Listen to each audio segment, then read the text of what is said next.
Hello, I'm Brett Gilliland, host of the Circuit of Success podcast, and here's what's coming up on the show. Take inventory and look at your results in your life. If what you're staring at is not something you enjoy, is not something you like, or it's something you would like to improve, consider that you are in control of that. Because the opposite side to not being in control of your own outcome is that you're a victim. Welcome to the Circuit of Success. I'm your host, Brett Gilliland. Today, I've got Elle Scott with me. Elle, how you doing? I'm doing fantastic. Thanks for having me. It's a little warmer, I believe, where you're at. It's a tad warmer, maybe like 60, 70 degrees warmer. Maybe like 85, but yeah. I'm not rubbing it in. Yeah. No, exactly. And that's okay. That's okay. At least I'm looking out. I'm seeing sunshine, and it's beautiful out. At least, as beautiful as it can be in January, or I guess February now, isn't it? February here in greater St. Louis area. So, well, Elle, we're going to dive into a lot of great stuff. We're going to talk mindset. We're going to talk iridology, or you're an iridologist, which if I'm even saying that correctly. I am new to this. I am learning about it. I saw you on another podcast. I'm like, hey, we got to get her on here and learn about this. But before we do that, I would love to just kind of dive into the backstory of what's made you the woman you are today and what's gotten you to where you've gotten. Sure. So, first of all, a huge fan of mindset, and I had the privilege of being raised by two entrepreneurs, so my mom and my dad, who were mainly in the real estate and construction field. And they were introduced to a lot of mindset. So as a young child, 10, 11 years old, I'm reading Og Mandino, Zig Ziglar, and of course the all famous Napoleon Hill, which I consider that guy just my mentor, though never met him, but his books are very impactful to me. And so that was always at the forefront growing up, and I ate it up. I wanted to know everything about how one manifests, how one directs energy. So I was that kid. And I also had a very strong desire to be successful. And, I had done a lot of different things. I had bounced around to a lot of different industries and tried different things. Obviously, did the high school, college, played collegiate golf for Irvine, and that was fantastic and fun, but I wanted to try something else and really make it into something that would make me a lot of money. Not that golf wouldn't professionally, right. But I wasn't that competitive. I was that gal that told my coach, well, why can't I smoke a cigar and wear skirts while we're competing? He's like, you're not college material. Stanford, that's not how it works. Okay with this. Exactly. So right out of college, went into technology sales. So software. Obviously at the time there was still, we were still using mainframe. We were still using Excel as base for our software programs and such. And so I got an early start into software sales, worked a lot with the state government, and then went into more software and then cloud, and spent about 17 years in that industry, which I absolutely loved. There was just different types, watching the technology advance so quickly. Obviously business acumen, I got to travel, I worked from home, made my own schedule, so I got really, really spoiled very, very quickly, and really enjoyed that. But during those times of working from home, I was doing a lot of humanitarian work. Also, something instilled in me as a young kid, we were constantly supporting families in different countries of need, and things that were more on the home front, like helping rebuild schools for Indian reservations and such. So all of this formulated kind of this drive to maybe move away from the technology realm. I was immensely successful in it, but eventually wanted to kind of move away into something else. And that's where kind of iridology comes in. Yeah. So tell our listeners, what is iridology? So for a guy like me that doesn't know anything other than obviously has something to do with the eye, what is iridology? Sure. So iridology is the only soft tissue analysis at present that exists. And basically it's a snapshot of your entire system or your entire health. So lymphatic system, skeletal, muscular organs, endocrine system, and then the skin and digestion, all of it as a whole is a picture of your health, and it's historic information. So, for example, if you're formed in the womb and the genetics that are passed down, we can see some genetic in or inherent weaknesses or dispositions within the iris. But basically, we use all that information from womb to now, and basically build a roadmap to your health and where you want to Hmm. go with that. So it's pretty fascinating. It's eerily accurate. So one of my favorite things about iridology is I won't know a single thing about your health, about who you are. Some I don't even know their genders, which is a question I obviously have to ask depending on Sure. things that show up in the eye. But then I return that analysis back to that person, and they look at me like I just did some sort of witchcraft because it's that accurate. And so Like what? I just So read are, their are you mail. doing this with an eye? I mean, am I taking a picture of my eye right Yeah. now and testing it to you, and then we're going to do this live on the podcast, or like what? Like what do we do here? Like how do we do this? What is Yeah. somebody listening to this? What do they take away from that? Yeah, great question. So, back in the day, and iridology has been around since the 1800s. The suspect is it's actually been around since, ancient Egyptian times, but nothing's Hmm. documented or things that we can't understand. But up until the 1800s, it's been a study. And then Dr. Bernard Jensen brought it into the States in the 1900s, and it became a practice. But the technology, of course, now we have is in our hands, and we can use the cameras in our phones. And most of my clients are from all over the world, and they do take a close up picture with their phone and send it to me for analysis. I also can take it with what I call the magic cam, and it's this Frankenstein created custom camera that gets up really super close in the right lighting, and it can get these super crazy cool pictures. But it's not necessary anymore because of the technology we have in our phones. That's amazing. So if I did Yeah. that and I send it to you in your office, and so what type of stuff are you telling me? So again, for our listeners or people watching, I'm taking a picture of my eye, with my iPhone of my eyeball. I'm sending it to you. So like, what are some examples of things that you've done lately to help people, better their lives, right? Become the best version of Yeah. them, all from a dang picture from their eyeball. What is it? Yeah. Gosh, I mean, it's everything from getting their energy source back, right? I mean, you have people out there who have hardly any energy or they're in constant pain. I tend to move away from using labels but it's easier for people to understand that. So like arthritic type symptoms to anything from a stage 2, 3, 4, 5 type of situation. Wow. Um, and we really only use and all we're using is information that the nervous system is returning to the iris, right? And saying, hey, I'm in this part of distress. A lot of this information you could not even be in your now. This could be stuff that we see that could actually become an issue in the future. So it's even more of a preemptive strike, if you will, to Yeah. some of the health issues. But um, mainly, what I'm doing is my focus is the lymphatic system, because literally that's the only way for someone to get healthy at a deep level, healthy, to get out of systemic pain and chronic issues. We always go back to the lymphatic system because that's your sewer system, and that's Yeah. where we focus in our work to help people relieve whatever it is. And let's just assume I had that issue, right? And I had this pain and I had this lymphatic system that needed the cleaning out. So then what? Is it my diet? Is it exercise? Is it taking vitamins? Is it all the above? What does that look like? Sure. So, there's different levels of detox, and we call it detox, and really it's cleansing, but it's a deep cleansing, right? It's something that not a lot of people really utilize, but is becoming more popular as we start to deep dive into the science. But it's really mainly through diet. You figure your sewer system is everything affected by what you take into your body.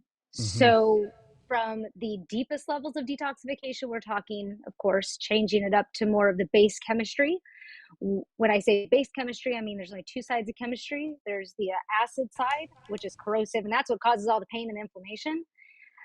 And then there's the base side of chemistry, which is closer to alkaline, but not to the extreme, because that's where you're going to get some issues. But uh, you're really going to look at kind of your base chemistry fruits and foods like fruits, berries, melons, some of the softer, fruit, vegetables, and then strong herbs. Not necessarily supplements, because those are slightly different than herbs. Supplements are, as they say, but the body prefers synergistic herbs rather than elemental supplements. But again, this just comes down to choose your own adventure. How deep do you want to go? What are we looking at when we look at the eye and the state of your health? And that determines how deep we go and kind of the direction. But usually it's in those two realms. It's always diet. And then of course, I stress mentality. I stress intention. I stress that non-physical side of this, because if you don't want to be well, or if you don't believe you can't be well, then we need to start working on that first. Yeah. And that's hard to do, right? If you and I both agree with that, I would think we love the mindset. We believe in positive attitude. My wife and I talk to our kids all the time. If you think you can't, you can't. If you think you can, you can, right? Either way, you're right.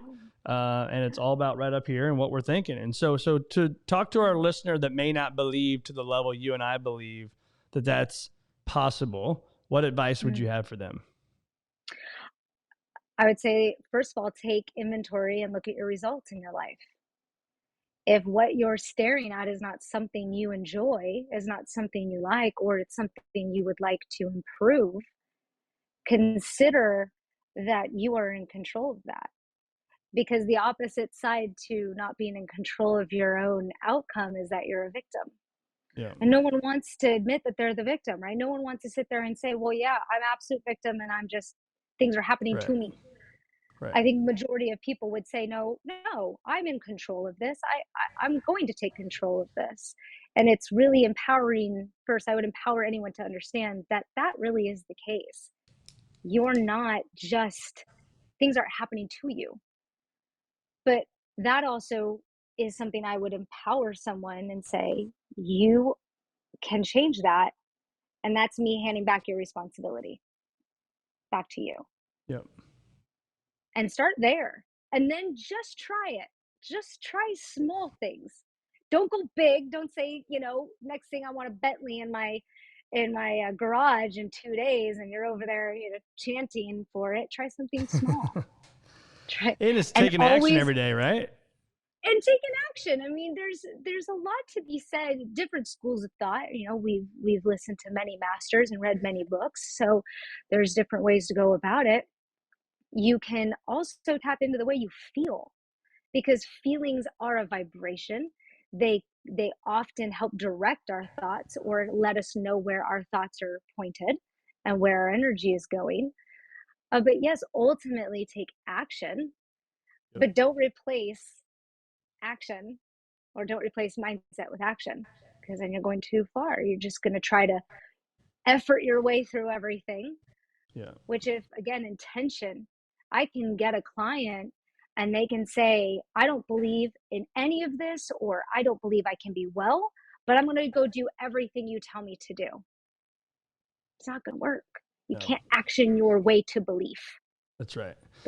Belief is simply a thought you continue to believe or Well, it's funny think. you say that. So the circuits of the circuit of success, hence the name of this podcast. The first one is your attitude, right? I always say you decide where you go. You decide when you wake up if you're going to be a victor or a victim, right? So Yeah. once I decide that, then there's my belief system, because between the two, there's going to be this thing in life we call rejection, right? And rejection is going to get me on my day of like, well, crap, I woke up in a great mood, but this little light on my phone is bad news, right? Well, then it comes to my belief system, right? And I'm going really quick here on this, but my belief system, then I ultimately have to take action to get the results that I want, right? And so when you hear it laid out like that, attitude, your belief system, the actions ultimately get your results.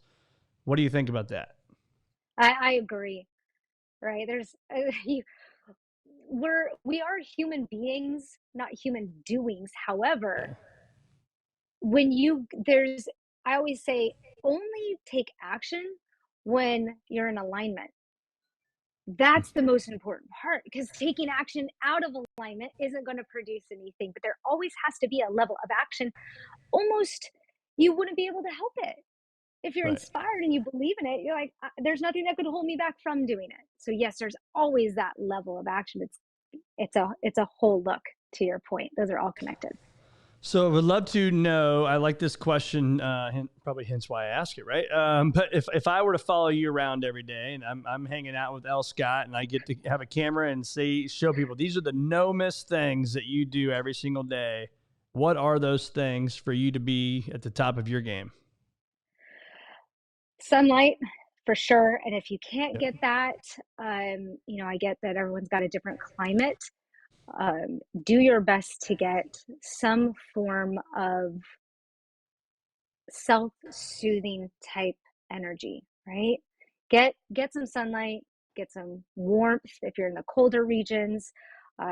Maybe get into something that energizes you, because we do need those elements, and that's sometimes tough in the winter, so I get that. But Right. for me, it's I get out, I need fresh air, I need sunlight, or just daylight. And then I of course I don't jump right into my work as much as that. And through my 17 years of being in the career, that can be tough. Your salesperson wants to know how are my deals going. Right. But I really make sure that I start my day off with aligning myself with my energy, checking in. How am I doing today? I go take my walk. Of course, that's a form of meditation. And I tap in and set my intention with my energy. I may not be setting the intention of, I'm going to do this, this, this, and this, and this, because again, I want to make sure that energy and the feeling and my attitude is in check first. So that's usually what I do every single day. And then I start my day off with fruit, whether that's I eat it or I juice it, because again, I'm breaking that fast. So I'm moving my body a little bit. I'm breaking my fast with the most cleansing, astringent properties to keep my system good. And again, I've fasted all night long during sleep. And then I jump into my work, Yeah. with clients and whatnot. So I'm constantly communicating with them, and making sure that it's on all fronts, not just doing eyes, but when we do health consults, and I'm checking in, how are they doing? This is a process, and then providing more encouragement on the mental side, or throwing in more resources to keep them going on Yep. this. And then I always leave time to do nothing. This is the other thing. Blank nothing. Literally just stare at the wall. I I really stress that in this day and age, we have instant gratification with information. Everything's pinging us, and I really take a point to sit in a state of silence and do my best to not to do anything, so I just can decompress and receive whatever, you know, inspiration I need to.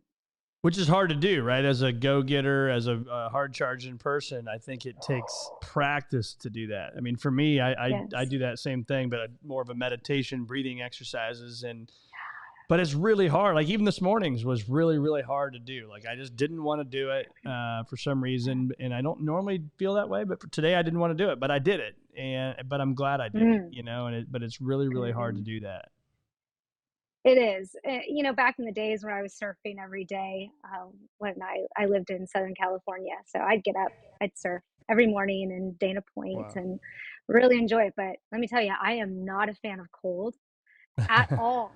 So there's no warm water like we have here in Florida in Southern California, but I would have to give myself that pep talk. Like, no, you are going to be so much happier after you do it, and it's going to set your tone for the day, and it's salt water, which is energizing and wonderful and cleansing. So I totally get it. And some days I'll force myself, and I say force, or rather I empower myself to do something that perhaps I may not be ready to at that moment, Yeah. and be good. And then some days I honor the fact that it's just not going to happen, and something else is pulling me. So I'm not a rigid person whatsoever with my routine. I love it. What are you glad, or what risk are you happy that you took in your life that at the time was scary as hell, but you did it, and you're glad you did it? I would say leaving what I considered the best role and job I had ever had. And that was Okay. with the last company, AWS or Amazon. Yeah. Fantastic company. Loved my teams. I was succeeding beyond any other years that I'd been in this career, and I was making the most money in my life. I mean, everything was fantastic. And to step away to work on personal business was a very, and I swore I would never do that. I had stepped away many years before just to take a break.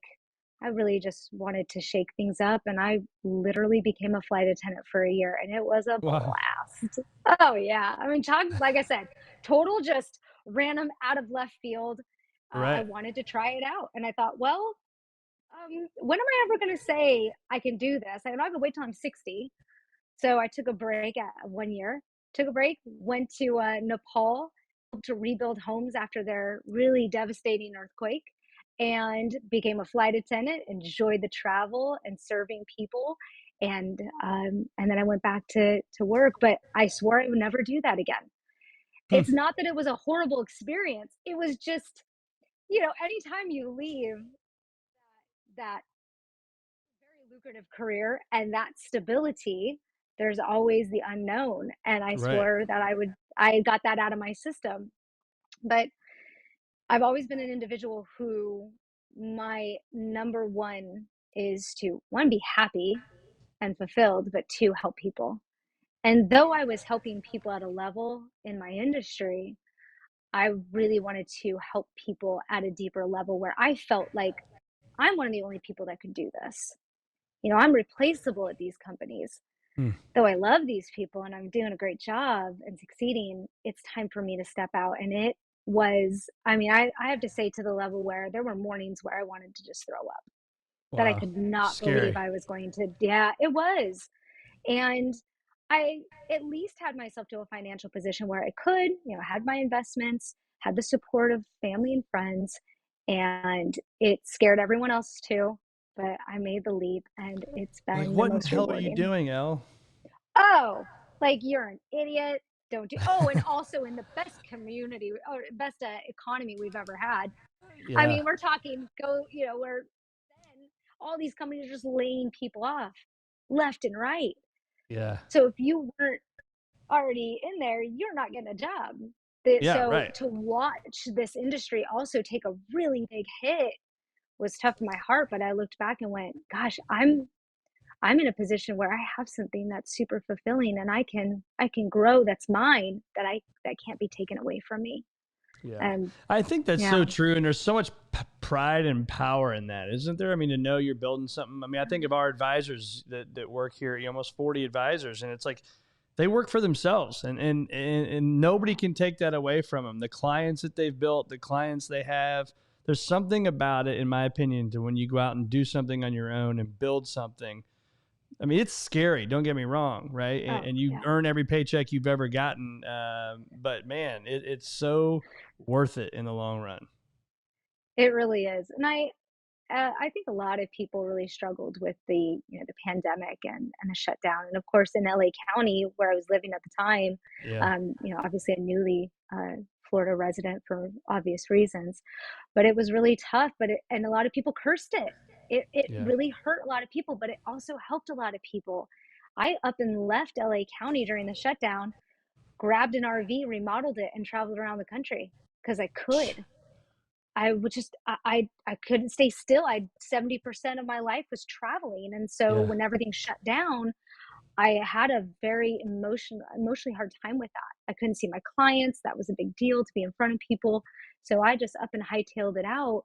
But it created a lot of opportunities for people to really look at what was important to them and step forward with that. So I think we see a lot of these wonderful companies and entrepreneurs be birthed out of that struggle, which, if you read any of these books, especially Think and Grow Rich and whatnot, some of the best were birthed out of that failure or when struggle. you think of Think and Grow Rich, I just had she wrote the book, Mrs. Lecter, with the Rich Dad Poor Dad. Couldn't think of the name of it for a Yes. second. She was just on my Yeah. podcast, and so we talked about Think and Grow Rich. She works for the Napoleon Hill Institute, and Did you ever like Nice. when I was a young advisor in my 20s, I had these design statements, we would call them, right? That came out of that book. Things I would say to myself, these kind of pep talks. I mean, I still have them to an extent, I carry on in my journal. And so, did you have that? Do you believe in that stuff? What's your thought process there? Absolutely. Again, it goes back to, what are you telling yourself? What are your beliefs, right? Right. Thoughts become things. So for me, they were always just one-liners, Yeah. right? Like, nothing great leaves my life without something greater entering in after it. Or if not this, then something better. And those were just my little things that I would tell myself and just kind of walk in those, but it was constant. They were my statements to myself that I'm good no matter what. So yeah, I they're love that. powerful. So I want to talk now about pity parties. Okay, I call this All bounce right. back theory. Okay, and so the bounce back theory, whether you're in sport, you're in business, you're at home, you're at education, the most successful people at the top of their games, in my opinion, bounce back from defeat very quickly. Right? You get bad news in a sales deal, sucks. Right? Emotionally, it sucks. Maybe financially, it sucks, but you bounce back. The best salespeople bounce back quickly. So when you hear me say the pity party or the bounce back theory, what's your pity party look like? Oh goodness, I'm not sure if I have one. Okay, I would I have to love say, it. at least I will say that I've experienced them quite a bit, maybe a long time ago though, but mostly in relationships. I've been blessed with, like I said, that success mindset, but I didn't have as strong as belief in creating my own reality around relationships, specifically romantic ones. So my pity parties probably happened then in that context. Yeah, They were very short lived, but it would um, it would never involve anything that would be detrimental to myself. I was never a self sabotager. I would never go just dive into the drinking yeah, or tell myself that I was bad. I think it was sometimes, hey, you're a little much, and you just maybe need to find someone who can deal with that level of energy and that level of drive. Um, so there's not too many pity parties going on, thank goodness, I love anymore. it. Yeah. So what when you hear the word fear, I always ask this question of how many of the fears you've put in your mind have actually blown up to the magnitude you put them in your mind to be? Oh, very little. Yeah. I think we have a great way of making things bigger than they really are, right? Thank goodness they didn't show up as badly as sometimes I would. But Yeah. I think I think probably the most recent one was probably the leaving Amazon, leaving the job. Yeah. Is that fear of the unknown? Even though I can sit here and say I'm going to create a magnificent give back to the world and something that's valuable, I kind of saw that being a little bit more of a struggle than it really actually was. So, It's yeah. amazing, isn't it? The things that we can build up in our mind, just like one little like thing can, and it can just blossom and blossom and blossom. And I think that, it's one thing I hope people take from this podcast. And for me, I get asked all the time, what's been your biggest takeaway? There'll be actually this weekend, this Sunday will be my 6th anniversary, and I've interviewed, I think you're the 323rd person, and it's amazing, right? What you learn out of almost 300 and something hours of interviews, which is a long time. But I have learned that the most successful people, and everybody I've asked that question to, the fears don't blow up to the magnitude we put them in our minds to be, right? But we do that, and I've done it a million times. And so I hope that people, whatever fears they're having right now, if they're working out or they're driving down the road, they can take those things and say, you know what? It is a fear, but I'm going to choose not to listen to that fear to this level today. And I'm going to take one step closer, one action step to get closer to where I want to go. Right. That's the Yeah. biggest hope I have for people, is to believe in themselves, believe big, and then go make things happen. Yes, you make a really good point. Is I've learned something over the past few years that I found that those moments of trepidation or hesitation started to get a lot shorter. because I had learned from, I believe it was one of the, I think Abraham Hicks or Jerry and Esther Hicks, and some of the things they were saying is stop the momentum of that thought. Give, Mm, if you that's go past absolutely right. 17 seconds of that thought, you then create another one that is akin to that thought. And then what happens after a minute is now you put it out into the universe, and it's in creation mode now. Right. So do your best to tell yourself, I get 15 seconds to think about this thought. And this is how I do it now. Is if I really want to think something, that's not empowering, I give myself 15 seconds to have that pity party, if you will, or that, disempowering thought. And I don't let it go beyond that, because I realize that that will create another one to harmonize with it. And then I only have a short amount of time before I actually put that out into the universe. So Yeah. just stop the momentum. Do I anything to love stop that. the momentum. Yeah. That's a really powerful saying. Just stop the momentum. Stop the Stop momentum. I it. love that. Yeah. So when you see this F greater than P sign in the back of my microphone here, that's our mission statement, right? And so that's the future greater than your past. We help people achieve a future greater than your past. And so when you hear that, it doesn't mean you had a bad past, but I would assume if I'm in a room and there's 1,000 people in there and I said, how many people in here want to have a future greater than their past? I would assume most Oh, people yeah. would raise their hand, right? So Yes. when you hear that, achieving a future greater than your past, what does that mean to you? The first feeling or thought that comes to my head is massive impact. And I really, truly wake up every day wanting to make a positive impact in someone's life and helping them to, just empower them to go carry that on as well. I want to create a world of givers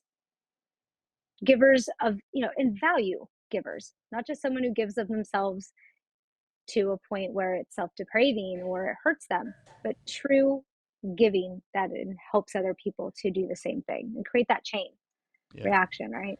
um, I would say that I would also I'd also love to see this, for me, continue on with this path. This has been something that I've loved since I was young, iridology, health, and so forth. And in the past, I doubted it. In the past, I always, went back to the things that were comfortable. Yeah. And I feel I'm beyond that, where I've now opened up to the point I can't ever go back, because this is just too amazing what we're doing. And I would say that my past has always kind of had this bounce back to the safe. So the future is definitely a lot brighter than the Yeah. past. Well, it's when I hear you say that, I call it the comfort zone callus. And I picture this little circle as your comfort zone, right? And we keep butting up against it and we create this callus and we just can't get through it, right? So we got to figure out another route to go. And I think it's easy for us to do that, isn't it? To go back to what's comfortable. Oh But yeah. we have to get comfortable being uncomfortable, in my opinion. Yes. And so that's what it Yeah. takes. You're following your dreams right now, right? It may have been the scariest thing you ever did, but you're following your dreams, and that's super Yeah. impactful. Yeah. And I definitely want to, in some way, I obviously don't know everything. There are people who have far more success and have done this for much longer than I have. But if I Sure. can inspire someone to just rip that band-aid off and do it, then I'm fulfilled. I love I love it. I love just being able to inspire. So I'm assuming you got a cell phone pretty close to you there. And if I were to I do. steal that cell phone from you, what are besides email, because you got to have email for work and all that stuff. But if I stole it from you, what's the one thing that you hope I don't take and delete off of your cell phone forever? Wow, that is a really cool question, and not where I thought you were going with this. Um, what's the one thing I wish you wouldn't delete? And we can go too. I want to know. I'd be curious on where you thought I was going with it. We can go there a second, but after. Oh, I thought you were gonna say, if I were to look at, other than email and stuff like that, like go to my Instagram, like what do I search? And you'd see a bunch of watches and classic cars, really. Exactly. To be perfectly honest. It's amazing how that stuff just Um, keeps showing up, isn't it? I'm like, my goodness, oh yeah. they know exactly Um, what you're looking at. yeah, yeah. I mean, given we're in the world where everything backs up, but I would say, I wouldn't delete the the text messages from my family. Oh, Like, let's that's just say if cool. those weren't backed up, those Yeah. text messages and my friends, and just those are oftentimes the things that I look back on and realize. And I say this, some of those text messages are really painful. Hmm. Some of those text messages are also super positive, but that's what's gotten me to where I am today. Yeah. Yeah, that's great. Yeah. What would you say there's any apps or anything you obviously there's all the social media stuff and you can grow a business that Oh way, but yeah. any apps that you use that are really helpful for you to be productive? Oh, great question. Um, I love. There's a few. So I love Good Notes. It's just where I dump all my thoughts. I'm not a big writer. I'm a big audible person, so I will just Yep. voice notes into that, and let it, kind of like an Evernote, is one of those. Um, I also, gosh, there's so many. You almost forget which ones you use on a daily I basis. know, right? My my white noise app, I am one of those people that cannot sleep without it.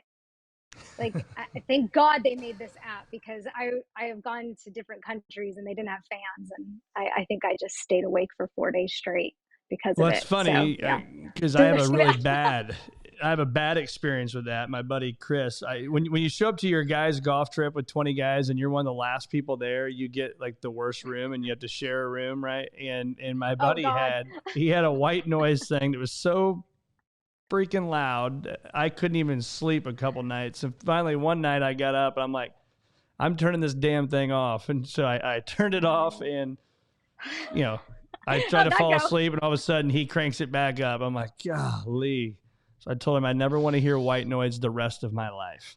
But that's all right. Oh yeah. I'll throw out one. I thought the reason I asked that I Yeah. love these, but I heard of, I just got Basmo, Basmo. I'm a big reader and Oh, it okay. tracks you like kind of hit start when you read and then it tracks and then when you're done you obviously hit done and what page you're on and it tells you like it at this level of speed of reading this is when you'll finish that book, but you take pictures and you can audio the stuff you're learning from the book and it keeps it all compiled in one spot. So now throughout the year I can go back to those books anywhere I'm at and look at the highlights, my notes, my Nice. thoughts, all the stuff. Cause something triggers you in a book, right? And it's like, oh, I need to Mhm. do this, and this in my world based on what I read in that book. So for me, I'll just share that to our listeners or share that to you. I thought it was really, really good. And it's very helpful if you're a reader.